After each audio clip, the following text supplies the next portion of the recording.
Salut à tous les amis, c'est Anto, je vous retrouve aujourd'hui pour une nouvelle petite analyse de deck. Il y a quelques jours, l'ami Astier vous avait présenté son trône du 7-4 et aujourd'hui je vais vous présenter un petit deck trône du 7-1. Allez, c'est parti tout de suite après le générique, on y va.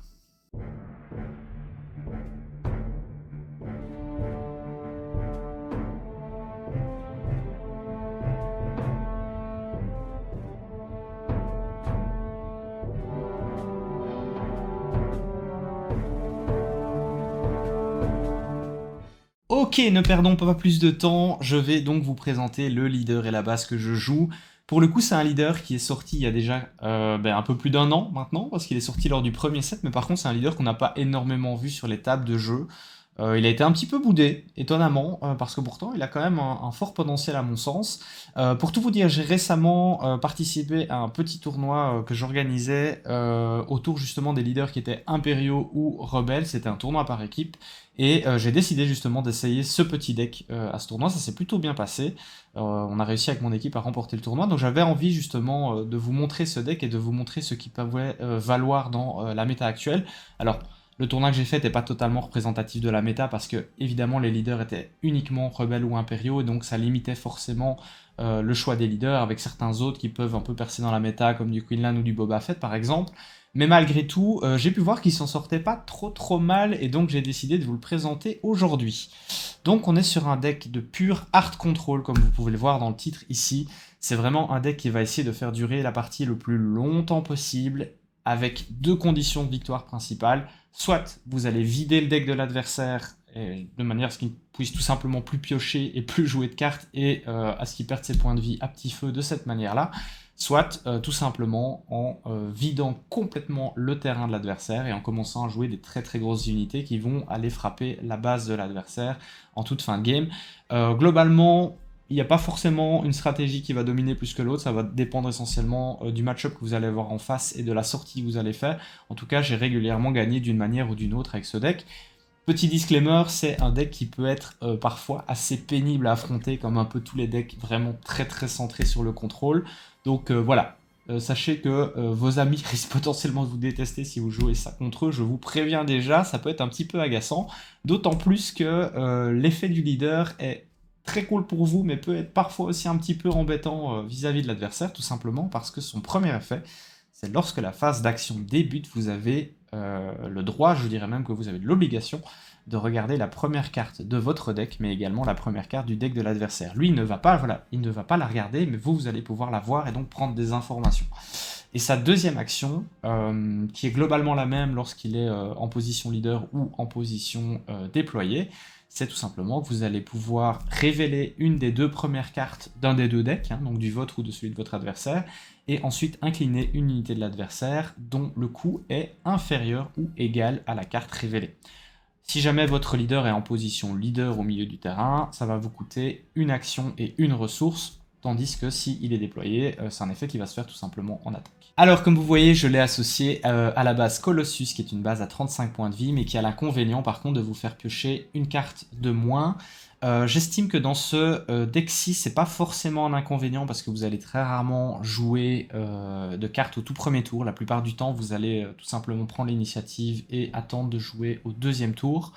Ce qui fait qu'au final, vous allez vous retrouver à égalité en termes de nombre de cartes avec votre adversaire, d'autant plus que vous avez d'autres solutions de pioche dans le deck, comme vous allez pouvoir le voir. Donc généralement, ça permet de compenser un petit peu ce petit malus. D'autant plus que j'estime que les 5 points de vie peuvent vraiment faire une grosse différence, surtout face aux decks qui sont les plus agressifs. Donc franchement, personnellement, je propose vraiment de jouer plutôt Colossus qu'une base à 30 points de vie classique. Je pense vraiment que ça fait la différence et positivement pour vous. Alors, une fois n'est pas coutume, je vais attaquer tout de suite avec les événements de gestion d'unités du deck. Pourquoi je commence avec les événements et pas avec les unités comme on a coutume de le faire? Tout simplement parce que votre deck n'a pas beaucoup d'unités. Vous allez voir, c'est un deck qui tourne beaucoup autour des événements de gestion de board, de terrain. Et je vais vous présenter tout de suite les premières, alors avec une carte finalement qu'on ne présente plus, Pouvoir du côté obscur, c'est une carte du 7-1 extrêmement forte, vous la jouez et votre adversaire choisit une de ses unités et l'élimine.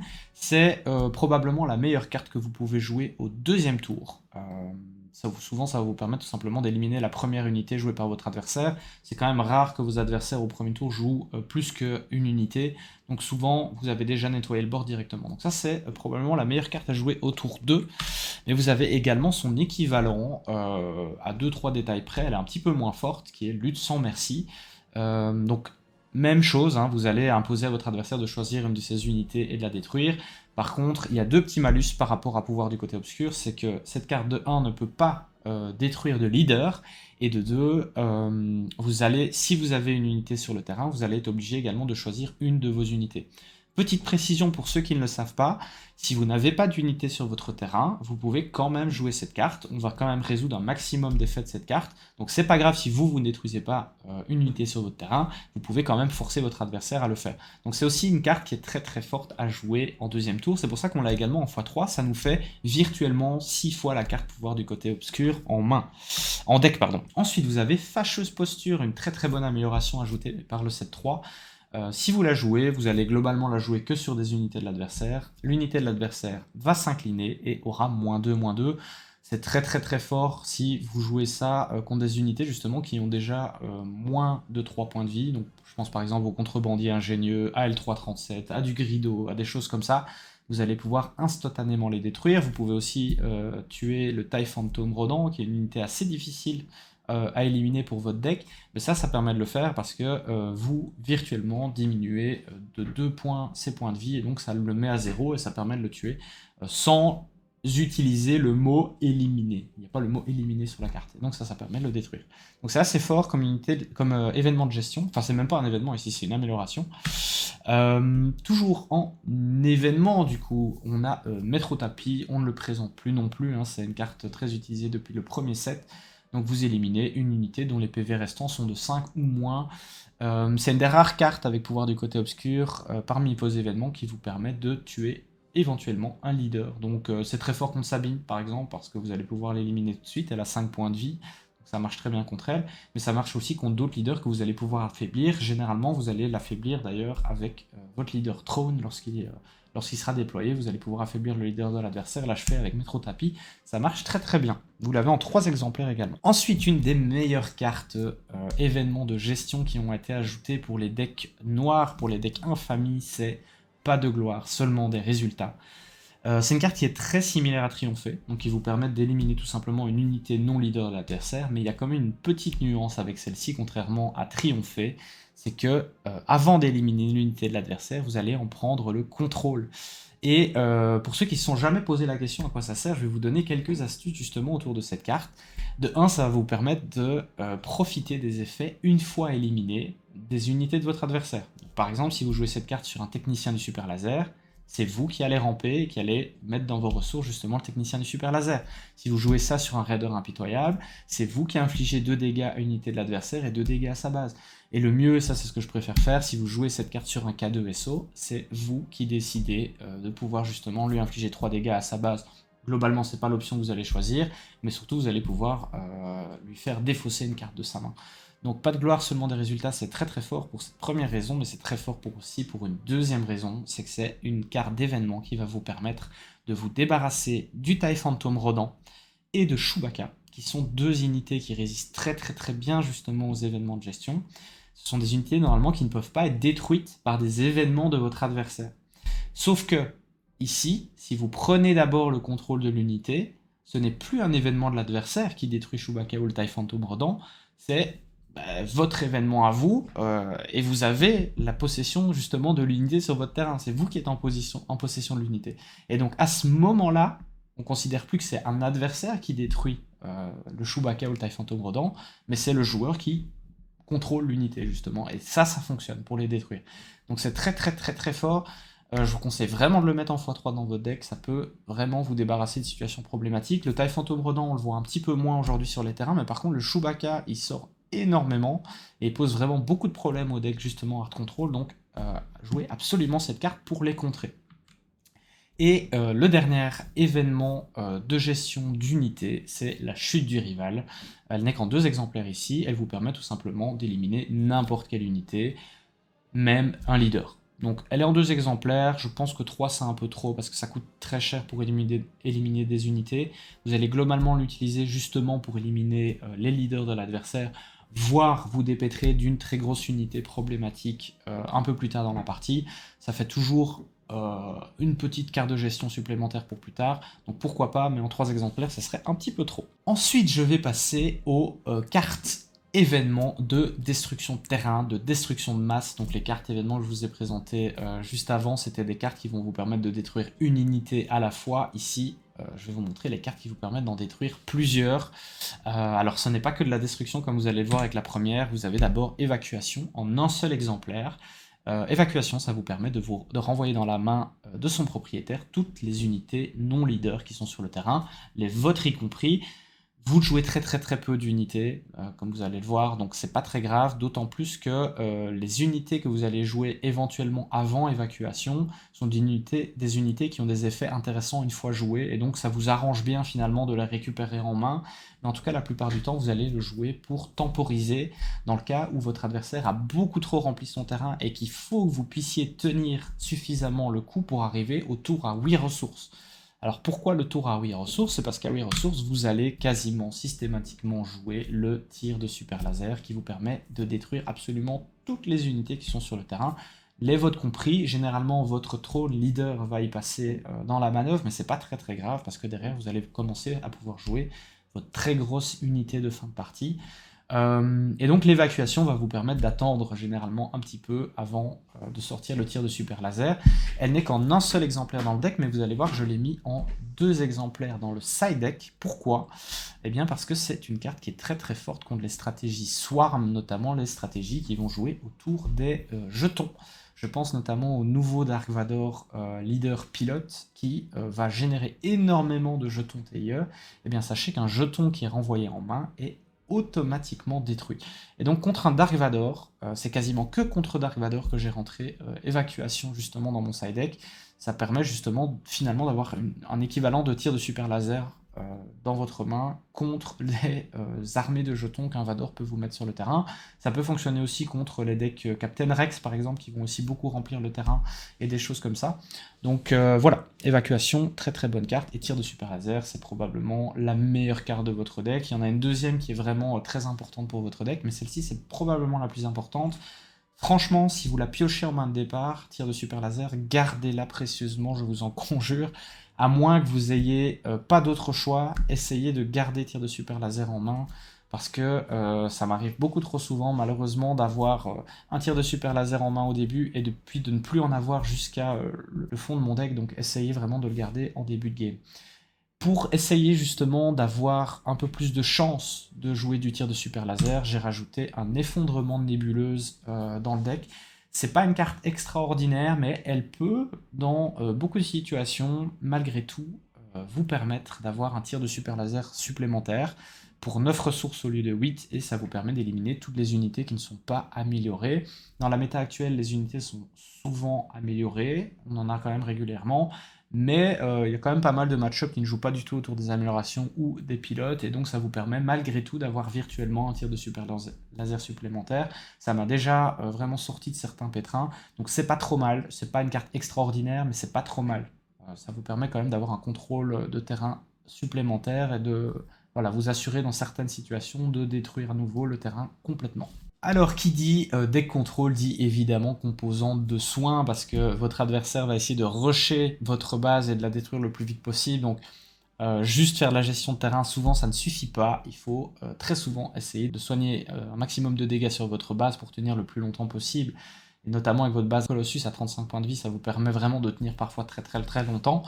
Et donc vous avez des cartes qui vous permettent ça, notamment Vigilance, qui est, je vous parlais, la meilleure carte du deck c'est tir de super laser, ben voilà la deuxième meilleure carte du deck, je pense que vous ne serez pas surpris, c'est Vigilance qui vous permet donc de, quand vous la jouez, de soigner 5 dégâts de votre base. C'est un effet que vous allez appliquer quasiment systématiquement lorsque vous allez jouer Vigilance, pas toujours, mais la majorité du temps c'est l'effet que vous allez choisir en premier, et ensuite vous allez pouvoir choisir un effet parmi 3 autres. Alors je vais commencer par le moins intéressant de tous, qui est de donner un jeton bouclier à une unité. Globalement, c'est un effet que vous n'allez jamais faire. C'est très rare. Hein. Dans certaines situations, vous allez peut-être le faire si vraiment ça s'y prête, mais c'est très rare. Par contre, il y a deux autres effets beaucoup plus intéressants. Tout d'abord, un effet de gestion de terrain qui vous permet donc d'éliminer une unité dont les PV restants sont de 3 ou moins, et ça marche pour les leaders, si vous avez déjà affaibli suffisamment un leader. Et l'autre effet, et qui est probablement le deuxième plus intéressant après le soin sur la base, c'est défausser 6 cartes du deck de votre adversaire. Et c'est précisément justement avec cette carte-ci que vous allez essayer de meuler, comme on appelle ça, le deck de votre adversaire, c'est-à-dire de le faire tomber à 0 carte dans le deck, et donc qu'il meure tout simplement parce qu'il ne puisse plus rien jouer. Donc ça, c'est une carte vraiment clé dans votre deck, parce que ça vous apporte du soin, ça vous apporte de la meule, ça vous apporte de l'élimination d'unités. Très très bonne carte, et comme tir de super laser, vraiment, je vous conseille, si vous l'avez en main de départ, gardez-la précieusement parce qu'elle est beaucoup, beaucoup, beaucoup trop utile dans tous les match-ups en fait. Elle est vraiment super utile. Donc essayez de la garder. Petite précision, je rappelle, vigilance, faites attention à ça, c'est une carte double bleu. Et ici, vous jouez un dé qui est jaune-bleu. Ça veut dire que votre carte va coûter, lorsque vous la jouez, 2 ressources de plus. Donc elle ne vous coûte pas 4 ici, mais elle vous coûte 6. Ensuite, vous avez ouvrir un passage. Alors là, c'est une carte un peu hybride également parce qu'elle va vous permettre à la fois de faire de la gestion de terrain en donnant -2/-2 à une unité pour cette phase. Donc, soit l'affaiblir pour qu'elle frappe moins fort pendant un tour, soit tout simplement la tuer si elle n'a plus que 2 points de vie ou moins. Et surtout, ça vous permet également de soigner 2 dégâts de votre base. Donc c'est un joli petit combo qui permet de diminuer les dégâts que vous allez vous prendre sur une base, soit en éliminant une unité, soit en diminuant la force de frappe qu'elle va avoir, tout en vous soignant. Donc c'est pas mal, je l'ai mis en 3 exemplaires. Et enfin, vous avez cible prioritaire, qui est donc une prime que vous allez attacher à une unité de l'adversaire. Et lorsque vous l'éliminez, vous soignerez 4 dégâts de votre base si c'est une unité classique et 6 dégâts de votre base si c'est une unité qui est unique. Alors, j'ai d'abord un petit conseil à vous donner concernant cible prioritaire. Je vous conseille fortement de ne pas forcément la jouer sur une unité que vous comptez détruire tout de suite après.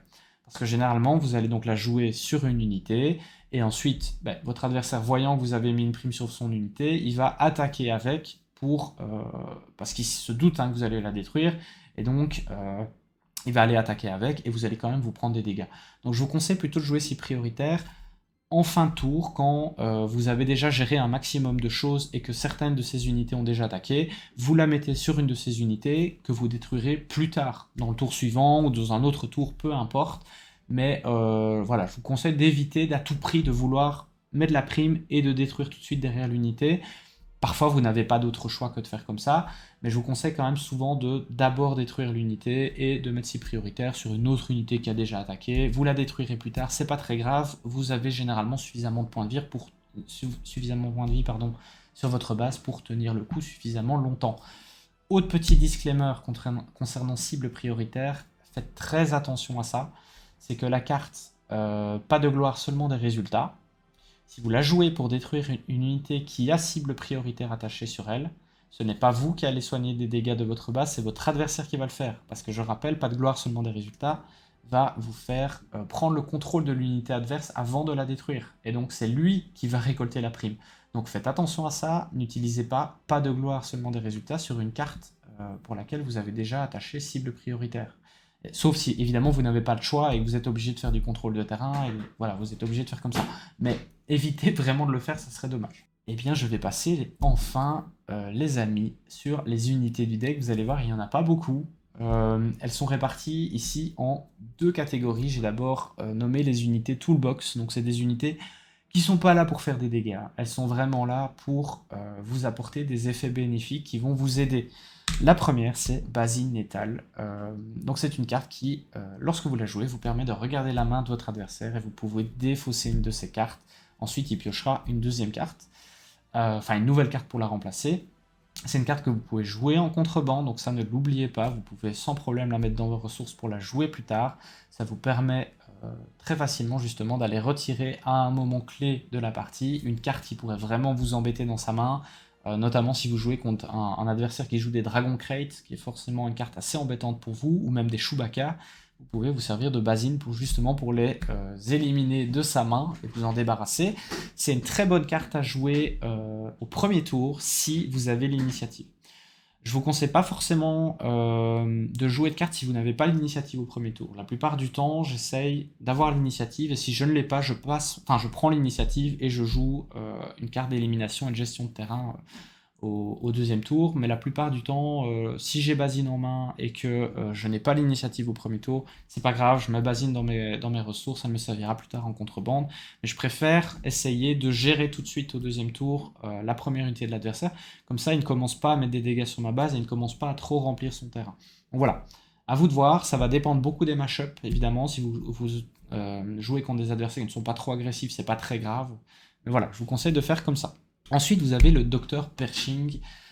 C'est une des meilleures unités de votre deck parce qu'elle va vous aider justement à contrer l'effet négatif de Colossus qui est que vous piochez une carte de moins en début de partie. Donc avec Pershing, vous allez pouvoir piocher un maximum de cartes. Donc lorsqu'il est sur le terrain, vous pouvez l'incliner, infliger un dégât à lui-même ou à une autre de vos unités. Vous avez rarement d'autres unités, donc c'est souvent lui qui va prendre le dégât. Et vous pouvez ensuite piocher une carte. C'est très bien parce que un des cartes contrôle a besoin de cartes en main, vous avez vraiment besoin d'avoir un maximum de solutions différentes dans votre main, donc Pershing est très important. C'est probablement une carte que je jouerai quand même si j'ai pas l'initiative au premier tour, et c'est la seule, à mon sens, c'est la seule, parce que avoir beaucoup de cartes en main, c'est vraiment important avec ce genre de deck. Donc voilà, Pershing, c'est un essentiel, et en plus, un autre effet intéressant avec Pershing, c'est que votre adversaire ne va pas vouloir vous laisser piocher, et très rapidement va commencer à se mettre à essayer de gérer votre Pershing, soit en l'attaquant, soit en utilisant des cartes de gestion, et donc il va perdre du temps et des ressources pour se débarrasser de Pershing, pour vous empêcher de piocher. Donc Pershing peut avoir un peu cet effet sentinelle virtuellement, et faire perdre du temps à votre adversaire, ce qui est aussi un effet assez intéressant. Et ensuite, vous avez l'équipe de chasseurs de primes en 3 exemplaires. Donc pour 6, vous avez une embuscade 4-4, ce qui est pas trop mal. Ça vous permet parfois de gérer des unités de l'adversaire, de les détruire ou de les affaiblir si besoin. C'est pas trop mal, mais surtout l'effet qu'on va rechercher, c'est son effet une fois joué, qui vous permet d'aller rechercher dans votre défausse un événement que vous avez déjà joué précédemment. La plupart du temps, vous allez essayer d'aller rechercher soit de vigilance pour vous soigner, soit un tir de super laser pour faire de la gestion de terrain.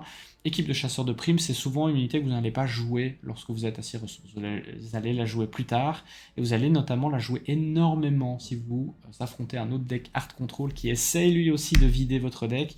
Ça va vous permettre d'aller rechercher un maximum de fois vigilance pour vider son deck plus vite que le vôtre ne se vide. Donc c'est très intéressant comme carte justement dans ce match-up. On va terminer par les grosses unités, les boss monsters, les unités de gestion de terrain qui vont à la fois vous permettre de finir la base de l'adversaire, mais aussi de continuer à gérer les unités qu'il fait venir sur son terrain.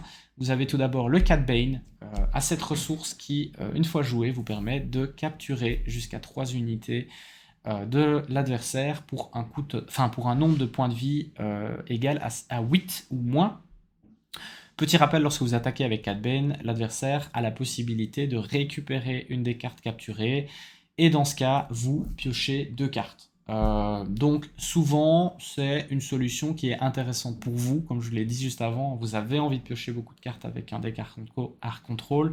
Donc la plupart du temps, on est content lorsque l'adversaire récupère une de ses unités capturées. Vous allez de toute façon souvent pouvoir la gérer autrement. Donc voilà, Cat Bane, très bonne carte. Je l'ai mis en 2 exemplaires. Ensuite, vous avez le Supreme Leader Snoke. Supreme Leader Snoke, c'est des principales unités de Hard Control, justement. Donc, lorsque vous la jouez, vous donnez -2/-2 à toutes les unités non leaders de l'adversaire. Ça va vous permettre de les affaiblir, de faire en sorte qu'elles frappent moins fort, d'en tuer certaines, donc toutes les unités qui ont déjà des points de vie en moins ou qui sont tout simplement à 2 ou moins points de vie de base, hein, par exemple un contrebandier, un génie ou quelque chose comme ça, eh bien il va mourir instantanément lorsqu'il touche le terrain. C'est pareil pour les jetons, c'est pareil pour plein de choses. Donc Snoke, très bonne unité de gestion de terrain. Elle a aussi un petit effet sentinelle finalement. Alors elle n'a pas sentinelle factuellement, mais ce que j'entends par là, c'est que votre adversaire va souvent essayer de s'en débarrasser parce que beaucoup trop encombrant, beaucoup trop gênant. Donc il va souvent perdre du temps et des ressources pour s'en débarrasser. C'est le cas aussi pour la prochaine carte qui est Avenger. Donc lorsque vous la jouez et lorsque vous attaquez, ça fait le même effet que pouvoir du côté obscur, hormis que ça ne peut pas cibler un leader. Donc lorsque vous la jouez, lorsque vous attaquez, votre adversaire choisit une de ses unités et les détruit. C'est la carte que vous allez la plupart du temps essayer de jouer juste derrière le tir de super laser. Donc avec tir de super laser, vous videz le terrain, ensuite Avenger, et pouf, vous détruisez au moins une unité sur le terrain de l'adversaire. Parfois il n'en a déjà plus qu'une justement, donc très très fort, et c'est souvent l'unité qui va vous permettre de finir la base de l'adversaire en allant mettre des énormes taquets à 8 dégâts sur sa base. Donc très très fort l'Avenger, qui a reçu en cette saison 4 un petit soutien avec l'Annihilator, qui a un effet un petit peu similaire. Donc c'est une 12-12 pour 11, donc vraiment dites-vous bien que c'est une unité qui va très très très rapidement faire fondre les dégâts de votre adversaire. Si votre adversaire joue par exemple la base Tarkin Town, il suffit que l'Annihilator attaque 2 fois et sa base est détruite. À un point de vie près, on est bien d'accord, mais voilà, ça suffit généralement à détruire sa base. Et son effet, une fois joué et une fois éliminé, contrairement à l'Avenger, c'est pas un effet en attaque, mais quand même c'est très très fort, vous allez pouvoir éliminer une unité de l'adversaire. Et ce qui est très intéressant derrière, c'est que vous allez pouvoir regarder sa main et regarder son deck, et c'est bien vous qui regardez, et mettre dans sa défausse toutes les cartes qui portent le même nom.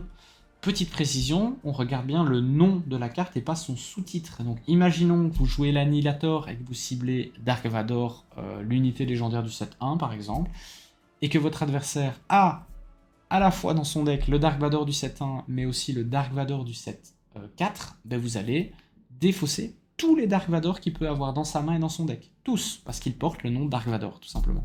Donc c'est très très fort, et son effet s'active également une fois éliminé. Vous allez pouvoir cibler justement une autre de ces unités, et à nouveau faire le même effet. Ça vous permet de gérer le terrain, ça vous permet de vider plus vite son deck, ça vous permet de vider un petit peu sa main également si il possède plusieurs fois l'unité dans sa main. C'est très très très fort, je l'ai mis qu'en 2 exemplaires parce qu'elle sort très tard dans la partie, mais c'est une très très bonne carte. Je vais passer maintenant au side deck pour terminer. Vous avez d'abord le Lieutenant Chilson, je l'ai mis qu'en un seul exemplaire, je vous avoue que j'hésite à le garder. Je l'ai mis uniquement pour faire face aux decks qui vont swarm le terrain terrestre, donc qui vont essayer de remplir un maximum le terrain terrestre. Il n'y en a pas tant que ça des decks swarm terrestres, il y a Rex notamment, mais il n'y en a pas tant que ça. Donc je l'ai mis en side deck en un seul exemplaire. Ça peut vous aider dans certaines situations, mais honnêtement, je pense qu'il y a peut-être d'autres choses à faire que Lieutenant Chilson dans le side deck. Donc voilà, c'est à voir, c'est à tester. Je vous avoue que je l'ai testé, mais pas forcément à 100% approuvé. C'est peut-être la seule carte pour laquelle je vais avoir ce discours-là. Mais voilà, on sait jamais, elle est quand même là. Mais par contre, une que j'ai beaucoup plus approuvée, c'est l'interdicteur de la flotte, qui va avoir le même intérêt que le Lieutenant Chilson dans ce side deck, c'est justement de contrer les decks swarm, mais spatiaux cette fois. Donc les decks swarm qui vont essayer de remplir un maximum le spatial. Je pense au Darivador évidemment du set 4 qui va jouer énormément de jetons TIE. Ben, l'interdicteur va vous permettre justement de tenir très très longtemps face à ce genre d'adversaire. Et en plus, lorsqu'il est éliminé, vous pouvez éliminer une unité spatiale qui coûte 3 au moins. Donc je l'ai vraiment mis dans le side deck pour contrer ce genre de leader. Ça marche aussi très bien contre le Luke ou le Wedge Antilles du set 4 qui vont beaucoup jouer sur le spatial. C'est une très très bonne carte à rentrer dans ces match-up là, et franchement elle va, vous allez voir, souvent vous permettre de gérer 2 voire 3 unités de l'adversaire, voire 4 avec son effet une fois éliminé. Très très bonne carte. Vous avez un Annihilator de plus, lui il est là uniquement si vous jouez contre d'autres decks hard control, parce que ça va vous permettre d'une certaine manière, comme je le disais, de vider le deck de l'adversaire plus vite que vous, vider le vôtre. Donc voilà, c'est une carte intéressante à sortir uniquement contre ces decks là. Ensuite, vous avez 2 évacuations. Je vous ai expliqué tout à l'heure pourquoi je l'avais mis en side deck. C'est vraiment pour contrer les decks qui vont jouer autour des jetons et autour du remplissage de terrain avec plein d'unités qui vous coûtent pas cher. Vous avez 2 confiscations qui vous permettent donc d'éliminer une amélioration. C'est une carte que j'ai mis soit pour faire face aux decks qui vont jouer beaucoup autour des pilotes et des améliorations, pour essayer de, seulement pour une ressource, de limiter un peu la casse en gérant une amélioration ou en pilote un peu gênant, et surtout ça va vous permettre, lorsque vous jouez contre des decks qui jouent des leaders pilotes, de détruire instantanément le leader lorsqu'il se déploie. En tant que pilote, vous pouvez jouer confiscation dessus. Le leader à ce moment-là en tant que pilote est considéré comme une amélioration et donc peut être détruit directement avec confiscation. Donc voilà, je l'ai mis en 2 exemplaires justement pour ce genre de match-up. Éventuellement, vous pourriez mettre une confiscation dans votre main deck, n'hésitez pas, vous pouvez le faire. J'ai préféré les mettre en side, mais voilà, c'est toujours une carte utile. Et enfin, 2 ravitaillements qui sont là uniquement si vous jouez contre des decks hard control qui veulent également vider votre deck. Ça va vous permettre de choisir jusqu'à 4 cartes de votre défausse et les mettre sous votre deck dans un ordre aléatoire. Et donc voilà, si votre adversaire essaie de vider votre deck, vous allez pouvoir le re-remplir petit à petit, aller rechercher des vigilances, aller rechercher ravitaillement. Sachez que lorsque vous jouez ravitaillement, il va d'abord dans votre défausse avant que vous résolviez la carte, donc vous pouvez reprendre ravitaillement parmi les 4 cartes que vous choisissez pour le remettre dans votre deck. Et donc voilà, si vous devez faire face à un deck Hard Control qui a le même objectif que vous, n'hésitez pas à jouer des ravitaillements. Et voilà les amis, c'est tout pour cette petite analyse des decks, j'espère que ça vous aura plu. Juste avant de se quitter, je vais vous faire un tout petit point par rapport à la méta actuelle et à la place de ce deck dans cette méta justement. C'est un deck qui va pas forcément être facile à jouer dans cette méta, vous allez pouvoir avoir de très bons résultats face à beaucoup de decks, mais par contre il y en a certains autres qui vont énormément vous poser de difficultés. Le premier étant le deck Boba Fett, parce que c'est un deck qui va jouer énormément sur les dégâts indirects. Je parle évidemment du Boba Fett du 7-4. Et donc, vu que vous avez peu d'unités sur le terrain, vous allez très souvent avoir votre base qui va burner, qui va, comme on dit, qui va perdre tous ses points de vie petit à petit à cause des dégâts indirects. Et vous allez souvent mourir en 5 ou 6 tours maximum, votre base va être détruite. Donc ça va être un match-up très très compliqué. Sachez qu'il y aura probablement beaucoup de Boba Fett dans cette méta, surtout depuis que Django a été banni. Donc voilà, ça je vous fais déjà un disclaimer là-dessus. C'est un match-up qui est trop difficile à contrer avec ce deck. Mais par contre, vous pouvez faire face à peu près tous les autres. Un autre qui va vous poser un peu de difficulté, c'est les decks Swarm, hein, comme Rex ou comme le nouveau deck Dark Vador, qui remplissent un peu trop le terrain et qui devient trop difficile à gérer. Malgré tout, comme vous l'avez vu, le side deck a été construit pour contrer ce genre de deck justement. Donc vous pourriez vous en sortir, mais ça va pas être facile, je vous le dis déjà, mais par contre, contre tous les autres match-ups, vous pouvez complètement vous en sortir, même contre des decks très agressifs comme Sabine, Kylo Ren ou des choses comme ça, c'est complètement possible de s'en sortir. C'est pas facile, mais c'est possible. N'hésitez pas à essayer si vous voulez vous mettre un peu au hard control pour voir une autre manière de jouer au jeu, c'est toujours très intéressant. Je vous mets de toute façon la decklist dans la description, donc n'hésitez pas à tester et à me faire vos retours en commentaire. Également, n'hésitez pas à aller jeter un petit coup d'œil à notre partenaire de la boutique Maxiray. Vous avez un code de réduction dans la description également. Je vous dis à très bientôt les amis. Sachez que vous allez pouvoir très bientôt me voir jouer ce deck sur la chaîne des duels des cartes sur table. D'ici là, je vous dis à bientôt et passez une très bonne journée, une très bonne soirée. C'était Anto. Ciao.